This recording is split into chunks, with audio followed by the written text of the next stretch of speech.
Bienvenue à toutes et à tous, je suis Marius, j'espère que vous allez bien. La TNA présentait son pay-per-view Slammiversary ce samedi 20 juillet et ouais, on peut dire que j'ai pris mon pied. Ah mais en même temps, avec un show de la TNA, c'est pas dur. Même s'il y en a qui sont moins bons que d'autres, celui-ci était juste incroyable. Franchement, j'ai kiffé du début jusqu'à la fin. Même s'il y avait effectivement des matchs moins bons que d'autres, j'avoue, mais globalement, c'était un très bon pay-per-view. Donc, nous n'allons pas perdre un instant et tout de suite rentrer dans le vif du sujet et parler de tout ce qui s'est passé. Et commençons déjà par les 4 matchs en pré-show. C'est parti. Premier match, un 4-way knockout match, Tasha Steelz, Fabi Apache, Giselle Shaw et Xia Brookside. Alors, ma chouchoute du match, Tasha Steelz, c'est celle que j'ai pronostiquée, et du coup, c'est elle qui a gagné pour mon plus grand plaisir. Le match était très sympa, mais venant de la division féminine de la TNA, je ne suis pas surprise honnêtement. Pour moi, la TNA a clairement la meilleure division féminine. Je veux dire, je prends en compte les fédérations que je regarde pour dire ça, mais la TNA, pour moi, sa division féminine, elle est au-dessus. Suivie par NXT, ça se joue. Donc oui, j'ai bien kiffé ce match et je suis contente de la gagnante. Le match suivant, Kushida contre Rich Swann. Il faut savoir que de base, Kushida devait affronter Jonathan Gresham. Sauf que ça n'a pas pu se faire car Jonathan Gresham a eu des problèmes de vol. Vous savez, il y a eu cette fameuse panne mondiale là. Ouais, ça a été un peu compliqué et du coup, il a été remplacé par Rich Swann. Et du coup, dès que ce changement a eu lieu, je savais que c'est Kushida qui allait gagner. Alors autant je ne lui donnais pas une chance contre Gresham, mais pour le coup contre Swann, il l'a remporté par soumission. C'était un bon match. D'ailleurs le match suivant était vraiment très bon aussi pour les titres knockout par équipe les amis. Et franchement j'ai kiffé. Malisha, donc Masha Slamovich et Alicia Edwards ont battu et conservé leur titre face à Spitfire. En même temps, ça me paraissait logique et le match était vraiment très bon. Et ça relève totalement ce que je vous disais précédemment sur la division féminine de la TNA. C'est banger cette division. Donc, allez savoir qui va battre Malisha maintenant. Mais voilà, le match était très cool. Et ouais, j'ai hâte de voir la suite quoi. Mais bon, on peut dire que ça n'a pas été non plus la soirée de The System si on exclut Alicia Edwards. J'y reviens juste après. Par contre, le dernier match en pré-show, je l'ai moins aimé. Bon, je l'ai pas détesté, mais bon, c'est pas mon préféré du pré-show en tout cas. Eric Young a vaincu Hammerstone à ma grande surprise. Parce que bon, je m'attendais pas à ça. Parce que voilà, Hammerstone, tu regardes le gars quoi. Mais après, j'aime beaucoup Eric Young, donc bon. Du coup maintenant nous allons rentrer dans le vif du sujet avec le show principal. Là la TNA ils ont fait un choix assez risqué entre guillemets en mettant Matt Hardy contre JDC, donc Johnny Dango Curtis, en premier match du show. Mais au final il était loin d'être très mauvais. Parce qu'honnêtement, je m'attendais à ce qu'il soit pas ouf. C'est pas le meilleur, hein, je vous le dis tout de suite. C'est parce que les Hardy Boys, à ce stade, ils sont complètement lessivés. Hein. Enfin, surtout Jeff. Hein. Plus Jeff que Matt dans l'histoire, mais voilà. Le match n'était pas dégueulasse à voir. Et du coup, c'était la très bonne décision de faire gagner Matt Hardy. Le match suivant que j'ai particulièrement adoré pour les titres par équipe, The System contre ABC, avec une victoire d'ABC pour mon plus grand plaisir. Ah, mais c'était pas la soirée de The System là. Non, là, le System Zarma, ils étaient au top, mais ils sont devenus au flop maintenant. Ça n'a clairement pas été leur soirée. Alors, malgré toutes les tentatives pour nuire à ABC et les empêcher de gagner, ça n'a servi strictement à rien, puisqu'ils en sont ressortis champions. Et les gars, j'adore ABC, je suis trop heureuse pour eux. Le match était complètement dingue, faut le dire. Et ouais, avec ce partenariat avec la WWE, enfin NXT, ça me donne envie de les voir affronter Fraxium. Ouais. Non mais vraiment, très bonne décision d'avoir fait gagner ABC. Et puis, j'ai hâte de voir la suite pour eux les amis, parce que clairement, c'est l'une de mes équipes préférées à la TNA. Le match suivant, Jake Something contre Mike Santana. En fait, moi j'avais pronostiqué Jake Something, mais bon, ça me paraissait logique, dans ma tête en tout cas. Mais voilà, Mike Santana l'a battu et j'avoue que j'ai été très étonné. Je n'ai pas détesté le match, j'ai trouvé assez intéressant pour le coup. Et ouais, voilà, c'est à peu près tout ce que j'ai à dire sur ce match. Le match suivant, un six-man tag team match, The Rascals versus No Quarter Catch Crew. Les gars, j'en veux encore. Non mais quand je dis j'en veux encore, le match était complètement dingue. En même temps, à quoi on s'attendait avec des talents aussi exceptionnels que ça? Je vous le demande. Victoire de The Rascals, c'était logique. Et les voir réunis, bah ça me fait vraiment quelque chose les amis, ouais. Je vous jure. Et ça me rend nostalgique, j'avoue. C'est vraiment un plaisir. Et je me demande si ce sera la dernière fois qu'ils feront équipe ou si on va les revoir ensemble encore un petit moment ou je sais pas. Ça m'étonnerait mais en tout cas voilà, No Quarter Catch Crew aussi grave sous-estimé, vraiment grave sous-estimé. Et puis voilà, Charlie Dempsey, c'est bien le fils de son père. Je continuerai de le dire. En tout cas voilà, c'est l'un de mes matchs préférés du show.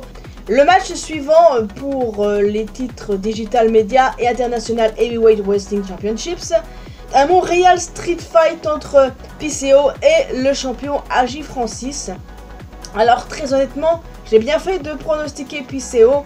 Ça s'est vraiment passé comme je me l'attendais. Du PCO à fond. C'est PCO, genre le mec il a une cinquantaine d'années. Rendez-vous compte à quel point ce mec est incroyable. Après, c'est pas le seul mec qui a dépassé les 50 ans qui est exceptionnel sur le ring. Il y en a beaucoup. Mais voilà, en tout cas, PCO est le nouveau champion. Et puis ouais, je suis très contente pour lui. Et j'ai beaucoup aimé aussi l'après-match. Quand Steph de Lander est venu féliciter PCO pour sa victoire, elle l'a demandé en mariage. Et lui, il a dit oui. Il l'a dit en français, attention. Et du coup, moi, ce moment, ça m'a fait sourire parce que ça m'a fait penser au Index. Il faut savoir que l'Index, ça s'est passé... littéralement pareil, puisque c'est Indy qui a demandé Dexter en mariage. Et là, c'est Steph qui a demandé PCO en mariage. Donc, Indy et Steph ne sont pas potes pour rien. Après tout, elles sont tombées grave in love d'un mec chelou, donc... Non mais voilà, j'ai bien kiffé. Hein. Hâte de voir jusqu'où va aller cette histoire entre les deux. Le match suivant pour le titre Knockout, Jordynne Grace contre Ash by Elegance. Bon, pas mon match préféré non plus, mais... Ce match a été le match d'Ash by Elegance. C'était le match de sa vie. Je veux dire, pour beaucoup, c'est une nullarde. Alors, je suis d'accord pour dire qu'elle n'est pas exceptionnelle sur le ring. Mais dire que c'est une nullarde, c'est quand même du foutage de gueule. J'aime pas ça, moi, quand on dit ça. Et on dit assez de certains de mes talents préférés que ce sont des nullards. On le dit assez de Karrion Kross. Et moi, je suis toujours là en mode nullard. Ça se voit que tu l'as pas connu quand il était hors WWE et quand il était à NXT. Mais bon, même avec ça, les gens, ils ne comprennent rien. Et moi, à force de le défendre et tout ça, je suis en mode, mais c'est bon, j'en ai marre, là. Mais je continuerai de le faire. Enfin, toujours est-il que c'est vrai que c'est Jordynne Grace qui a fait tout le taf. Mais Ash, c'est quand même très bien défendu. Mais bon, le fait est que Jordynne a conservé. Il n'y avait pas d'autre alternative de toute manière. Le match suivant, clairement, mon match préféré du show. Pour le titre X-Division, Mustafa Ali contre Mike Bailey. Clairement, quand je vous dis que c'est le match que j'ai préféré, c'est pour des tas de raisons. On parle de Mustafa Ali, on parle de Speedball quand même aussi. Les gars, c'était complètement ouf. Et notons également que Earl Hebner a fait son entrée. Et du coup, c'est Mustafa Ali qui l'a fait venir, pensant que le fait d'être à Montréal lui permettrait de profiter d'un screwjob 27 ans plus tard. Cependant, il n'en fut rien. Tout s'est retourné contre Mustafa. Et du coup, Speedball Mike Bailey est le nouveau champion X-Division. Pour le coup, c'est pas lui que j'avais pronostiqué, mais j'aurais dû le faire. C'est vraiment une excellente chose. Et ouais, j'ai hâte de voir ce qui va se passer ensuite pour Mustafa et pour Mike Bailey. En tout cas, je pense qu'on est d'accord pour dire qu'à tout moment, Trent Seven va lui faire à l'envers. Parce que oui, là, ils sont potes et tout, hein. Mais on le connaît, hein. On sait ce qu'il va faire dans le futur. Donc voilà, mon match préféré du show, suivi par ABC contre The System, le 3 contre 3, Rascals, No Quarter Catch Crew, et enfin le main event, hein, dont on va parler tout de suite, pour le TNA World Championship, un 6-way elimination match. Moose, Josh Alexander, Frankie Kazarian, Nick Nemeth, Joindry et Steve Maclin. Au départ, c'est Maclin qui se fait éliminer par Moose. Et ce qui a été incroyable, c'est la suite. C'est Joindry qui a littéralement éliminé Moose. C'était lui le champion à ce moment-là, les gars. Et du coup, un nouveau champion a été couronné. Et ce n'est pas Joindry. Joindry s'est fait défoncer par Josh Alexander qui a effectué son heel turn. Et ça, c'est une bonne chose parce que Josh Alexander, il va casser des bouches, casser des chevilles, casser tout ce qu'il veut. Il peut, il n'y a aucun problème là-dessus. Moi, je ne dis rien, il peut faire ce qu'il veut. Joindry, c'est vrai que j'y croyais un peu. Son temps viendra, j'en suis convaincu. Mais voilà, rien que le fait qu'il ait éliminé Moose, bah pour moi, ça signifie de grandes choses pour lui. Alors ceux qui disent qu'il est enterré, je pense pas qu'ils ont compris quoi que ce soit en fait. Parce que là, on sait dans quelle direction ça va aller. Quoi qu'il en soit, Josh Alexander a été éliminé par Nick Nemeth. Et il a ensuite éliminé Frankie Kazarian. Et c'est Nick Nemeth, le nouveau champion TNA. Alors il est vrai que sur le coup, j'étais mitigé. Oui, mais bon, il était tard, tout ça, j'étais mitigé. Et j'avais pronostiqué Josh Alexander, limite Joindry, donc j'avoue que j'étais un petit peu déçu sur le coup. Mais avec les idées plus claires ensuite, je me suis dit que c'était la bonne chose et que Nick le mérite totalement. Je veux dire, j'ai toujours adoré. Donc au final, est-ce que ça me dérange? Non, il le mérite. Et j'ai hâte de voir jusqu'où ça va aller, tout ça. En tout cas, ensuite, il est rejoint par son frère Jordan Grace, ABC, PCO et Steph Delander pour célébrer. Et c'est ainsi que se termine le show. C'est la fin de The System en champion, si on exclut les championnes par équipe. Va savoir si le groupe va tenir maintenant et demander leur revanche. Cela reste à voir, n'est-ce pas? En tout cas, voilà, c'était un très bon show. Il y avait certes des matchs moins bons que d'autres, mais j'ai trop kiffé de ouf. Et n'hésitez pas à me faire part dans les commentaires de votre match ou vos matchs préférés de ce pay-per-view. Vous connaissez déjà mon ressenti. Donc, je vais vous laisser ici les amis, j'espère que vous avez apprécié cette vidéo. N'hésitez pas à me laisser un commentaire bien évidemment avec vos matchs favoris, ce que vous avez pensé du show, ce que vous voyez pour la suite et jusqu'où va aller ce partenariat entre la WWE, NXT et la TNA.